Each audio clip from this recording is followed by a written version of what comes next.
आलू आया मार्केट रे सर्ट अच्छी आलू तो ना गाड़ी 5-7टा 10टा गाड़ी लगे गाड़ी आज किसी ना आम भी आसू माल माल ना ये जो जगार आया सका आज शुणिलु आम गाँ पटे 50 टका 52 टका आलू बिक्री हो प्रतिदिन आम जहाँ 30-40 बस्ता आलू नियो आज गोटे बस्ता भी आलू ना जहाँ अच्छी मार्केट रे सब ओदा आलू अच्छी शुखिला आलू ना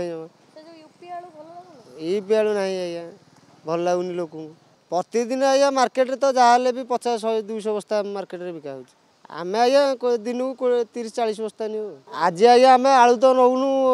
अलग जिन सब नहीं जीव आलू मार्केट रे ना आलू आज्ञा 16 टका पैकेट कहते आम 16 टका पैकेट नहीं आलू आम चल पारू आम होटेल बेपार बरा सिंगड़ा बिकू केते बरा सिंगड़ा बिकू गोटे 5 टका 3 टका घरे लोक कहे एत रेट कि आलू पिज एत रेट जे आलू पिज अदा रसुण आम नहीं चल पारूनी है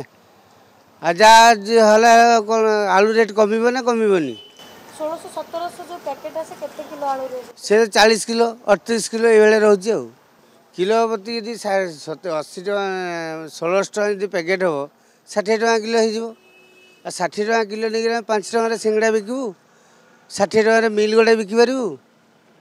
मोर होटेल अच्छी जलखिया दुकान अच्छी मु चल केमती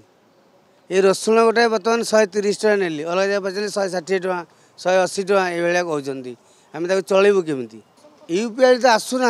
यूपीआई आसले तो जहाँ तो आम तो नहीं चल पाते ना कि यूपीआई कहीं कौन सब गाड़ी तो नहीं सब गोदाम तो खाली आम नहीं चलू केमी आम 1600-1700-1800 टका आलू गोटे बस्ता नेबू 5 टका सिंगड़ा बिकू 60 टका मिल गोटे बिकू आम केते पैसा पाइबू आम घर भाड़ा 30-40 टका दौचु लेबर 5-7टा रखी आम चलू केमी आम परिवार चलो केमी जे 5 जन को रखी से चलिए केमी ये कमिया कथा न कमिले आम चल पारूनी आम बेपार बंद कर घर पलि पड़ो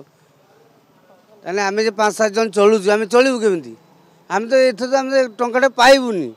जदि 1700-1800 टका आलू हम 40 टका पिज हम 100-200 टका रसुण किलो हम अदा 200 हम आम चलू केमी कौ प्रकार चलू आम आलू नौ आसलु आलू गोदाम रे नहीं नहीं आलू तो गोदाम ना रेट कौन कहे जहाँ अच्छी 50 टा सेगुड़ा नहीं बिक्री हेनी कि लस हेनी ना यूपी आलू कथा नुह आलू जहाँ भी अच्छी से कोल्ड स्टोर आलू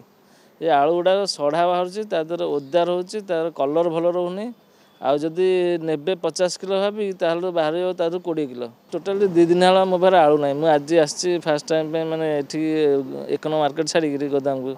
आईना गोदाम आलू थी देखिए नहीं जी भल टोटाली भल ना 2-3 है वेस्ट बेंगल कौन सी गाड़ी आसी ना यूपी रू काली 3टी गाड़ी आसाला आम आलू आईगणे आलू जहाँ कि आलू था काली सरी एवं आज जो आलू आप पाँच जहाँ भी क्या आलू पाँच कोल्ड स्टोर जो अच्छी किसी आलू मार्केट में उपलब्ध हो आज गोटे गुरुत्वपूर्ण जो प्रकार डिसीजन नहीं West Bengal government West Bengal cold store मालिक एवं वेस्ट बेंगल चाषी व्यवसायी आज गोटे मीटिंग अच्छी ये आलू इश्यू उपर नहीं मु भावुची जहाँ से इनपुट मिली मु भावुची आज ये समस्यार समाधान हो काले आसंता काली पर्याप्त परिमाण में आपण आलू पाई परिबे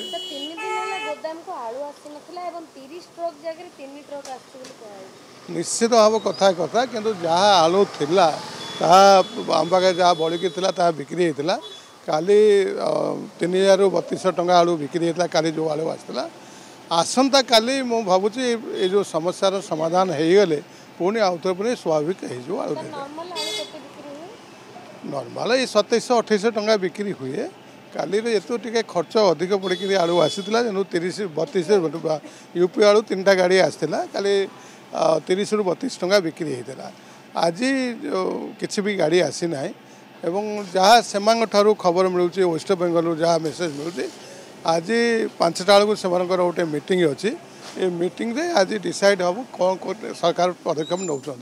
से भारी व्यतिव्यस्त होगले केमती आलू पठेबे ओडिशा को तेणु आमे आशा करूँ आज ये घटनार गोटे फलप्रद समाधान हो आमको दरकार आज्ञा 4500 ରୁ 5000 टन ओडिशा को दरकार तो सबुदिन प्राय ये आसे प्राय 300 ट्रक ओडिशा को प्रत्येक दिन आलू आसा दरकार